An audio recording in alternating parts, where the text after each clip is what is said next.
Alright guys, Assalamualaikum warahmatullahi wabarakatuh dan kembali lagi ke dalam saya punya YouTube channel. Untuk video kali ni saya buat special sikit lah. Left over some best vocals to let them off of my head. I'm on my metamorphosis, the best. I focus like I'm threatening the needle with my rhymes. I'm keen with precise aim from the heights. It's hitting the water closer. You're picking the fight and you're losing. Thinking you're pyroclast. You think you got pyroclastic for you need private class from me. You're just a fiberglass without a core reporter. So you coders with a flow full of holes loaded. You got Memandangkan saya punya subscriber pun dah bertambah dan saya nak ucapkan terima kasih lah kepada anda semua yang subscribe saya punya YouTube channel walaupun tak seberapa ni kan. Memandangkan saya pun sebenarnya YouTube channel ni bukanlah lama, dia baru je sebenarnya kan. Dan saya pun baru dia nak berjinak-jinak dekat YouTube. Jadi saya nak ucapkan terima kasih lah kepada anda semua yang dah subscribe. Okay. Jadi saya nak buat satu yang agak special lah bagi anda yang dekat YouTube ni kan. Saya nak upload video yang panjang sedikit berbanding yang dekat TikTok tu dia lebih simple, okay, lebih pendek kan. Jadi dalam cakap pun laju kan. Sebab tak banyak masa. Jadi dalam video YouTube ni saya bagi panjang sikit lah. Okay. Saya nak bercerita tentang MyCC ataupun Suruhanjaya Persaingan Malaysia ataupun dalam bahasa Inggeris kita panggil sebagai Malaysian Competition Commission. MyCC ni sebenarnya dia adalah satu suruhanjaya yang sangat penting daripada perspektif ekonomi dan dalam hal ehwal ekonomi. Saya pun sebenarnya dah pernah pergi pejabat diorang. Dan kita je yang tak perasan sebenarnya peranan diorang ni sangat besar. Okay? Jadi apa sebenarnya MyCC ni dan juga apa dia orang punya peranan dalam ekonomi kita ni? Okey. Dan kenapa dia orang kena wujud? Kan? Untuk pengetahuan korang, ada satu akta dekat Malaysia ni yang dipanggil sebagai Akta Persaingan 2010, okey, ataupun Competition Act 2010. Okey. MyCC pula adalah sebuah suruhanjaya yang menguatkuasakan akta ni. Kenapa akta ni kena ada? Ini benda ni korang kena tahu. Sebab apa? Sebenarnya pasaran dalam sistem ekonomi pasaran kita ada beberapa struktur pasaran lah. Contohnya macam free market. Free market ni dia bermaksud dalam pasaran tu banyak pesaing, okay, banyak perniagaan yang wujud dan ada dekat situ kan. Dan juga perniagaan-perniagaan ni dia akan bersaing sesama sendiri. Itu kita panggil sebagai free market lah. Dan juga yang penjual ni dia banyak kuantitinya dekat pasaran. Okay? Jadi kalaulah diorang ni bersaing sesama sendiri dengan sihat kan, diorang akan compete, diorang akan bersaing. Okay? Contohlah kedai makan. Kedai makan kan terlalu banyak sekarang kan. Kita boleh jumpa kedai makan dekat sini, dekat Sinun. Kan, jalan sikit dah jumpa kedai makan, jalan sikit jumpa kedai makan. Jadi saya boleh katakanlah bahawa kalau kita tengok daripada sudut pasaran kedai makan ataupun restoran dia adalah satu pasaran yang sangat kompetitif lah. Akan tetapi ada satu lagi struktur pasaran yang dia kurang sikit less kompetitif iaitu pasaran apa tau guys? Pasaran oligopoli.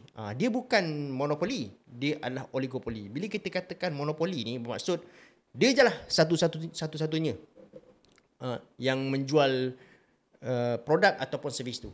Tapi pasaran oligopoli ni dia adalah satu pasaran di mana hanya ada beberapa ketul je. Ada beberapa ketul aja syarikat dalam ekonomi ni yang menawarkan produk dan juga servis tu. Okey, saya bagi contoh Contohnya macam telco. Kan syarikat-syarikat telco bukan banyak sangat kan, kita boleh kira dengan jari je. Okey, dan juga syarikat penerbangan, airlines. Ini adalah contoh-contoh lah. Contoh-contoh pasaran oligopoli. Dalam pasaran oligopoli ni dia ada satu kecenderungan iaitu kalaulah kata syarikat-syarikat yang berniaga dalam pasaran oligopoli ni dia kenal antara satu sama lain, dia tahu pesaing dia siapa A, B, C dan D kan. Jadi dia cenderung untuk berpakat dengan geng-geng dia ni. Okey, dia orang cakap apa kata kita tetapkan satu harga ni. Okey, contoh. Harga barang-barang tu kalau dekat pasaran mungkin dalam RM5, RM4 kan. Mungkin ada yang boleh offer sampai harga RM3. Betul tak? Jadi kalau kata dia boleh offer RM3, customer akan beli banyak lah dengan dia kan. Sebab ni adalah pasaran dia orang bersaing antara satu sama lain. Jadi kalaulah kata dia orang ni berpakat, dia orang berpakat, dia orang cakap okey jangan offer lebih rendah daripada harga RM5. Sebagai contoh kan, kita setkan dekat RM5. Kan. Jadi bila dia setkan dekat RM5, sepatutnya ada di antara mereka ni yang boleh offer harga di bawah RM5. Tapi disebabkan dia orang ni berpakat, akhirnya customer yang rugi. Sebab apa? Customer pergi ke sini pun harga RM5, customer pergi ke sana pun harga RM5. Jadi yang rugi siapa? Customer. Okey. Itulah yang berlaku dekat pasaran dedak ayam. Okey, pasaran dedak yang mana telah didenda oleh MyCC ni dengan denda yang paling tinggi iaitu 415 juta. 415 juta. Setakat ni ini adalah denda yang paling tinggi. Akan tetapi dalam kes ni, dalam video kali ni kita nak bercerita tentang bidder dekat MINDEF ataupun Kementerian Pertahanan. Kan? Okey.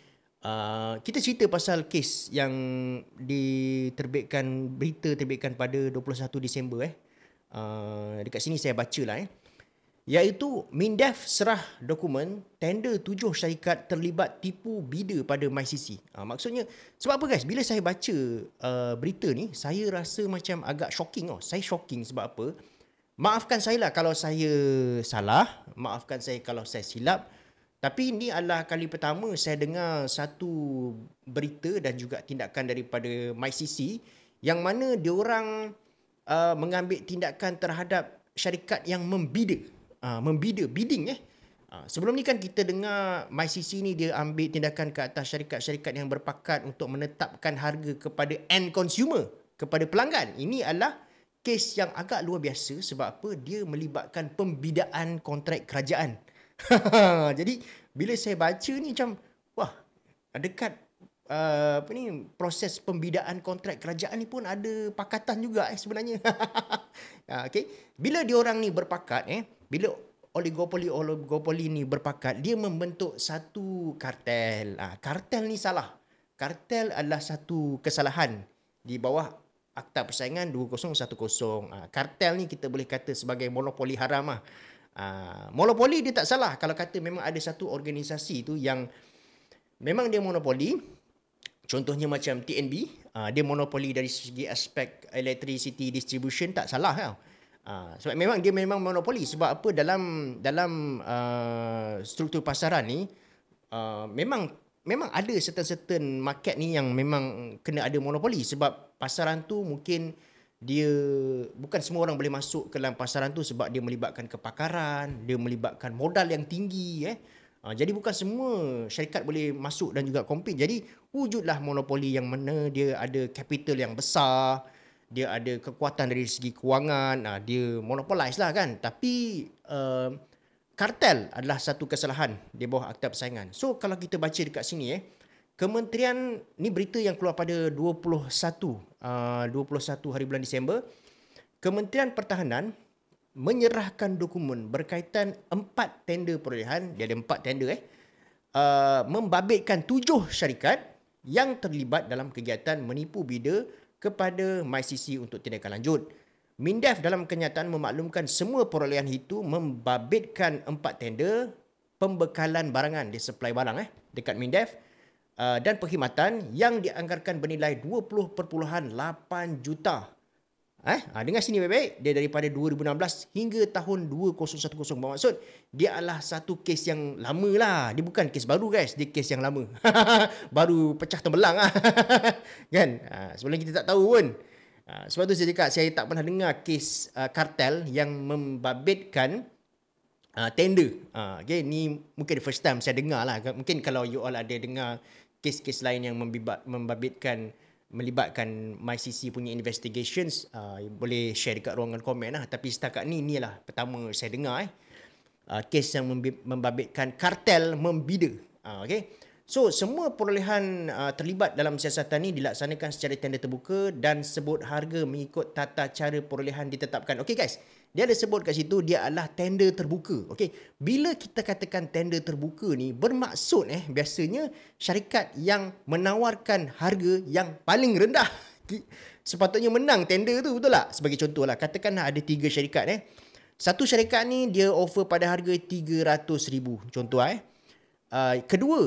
syarikat kedua dia offer pada harga 500,000, syarikat ketiga offer pada harga 700,000. Okay, sepatutnya syarikat yang offer harga 300k ni menang lah bidaan ni, betul tak? Sebab harga dia sangat murah berbanding dengan dua company yang lain tu kan.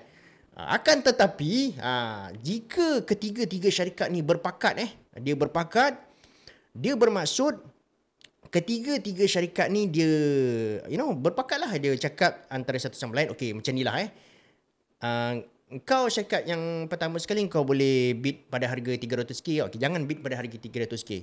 Bid pada harga let's say 800k. 800k sementara dua lagi tu bid lagi tinggi. Okay. So maksudnya syarikat yang tadi tu dia akan dapat tender tu. Okay. Jadi bila dia dapat tender tu, yang paling worst case scenario lagi adalah dia pergi subcon kepada dua lagi geng dia ni. Itu bahaya guys. Sebab apa? Sepatutnya kerajaan boleh offer price tu pada harga 300k, tapi dia dah melambung-lambung begitu tinggi sampai 700k. Akhirnya dalam keadaan ni kerajaan yang akan rugi. Sebab apa? Kerajaan spend duit tu adalah spend duit rakyat guys. Duit itu adalah duit rakyat tau. Kan? Jadi kalaulah benda ni berterusan berlaku, siapa yang rugi? Akhirnya yang rugi adalah pihak kerajaan. Kerajaan terpaksa membelanjakan wang tu lebih daripada apa yang mereka sepatutnya belanjalah. Okey.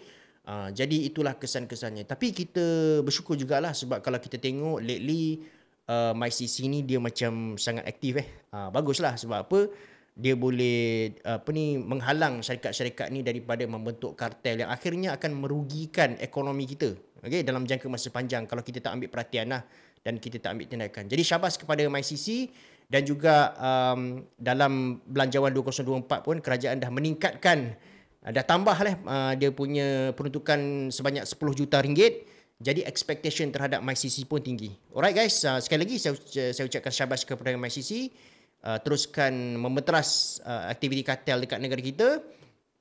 Dan juga terima kasih kepada anda yang sudi menonton video ni. Semoga anda bagi saya satu like bagi saya like dan juga kalau boleh, kalau sudilah sharekan video ni. Alright. Okay guys, terima kasih banyak-banyak. Kalau anda support video-video yang agak panjang sikit macam ni, saya akan terus buat video yang panjang macam ni sekiranya ada sambutan lah. Alright guys, terima kasih banyak-banyak dan jumpa saya lagi dalam next video. Assalamualaikum.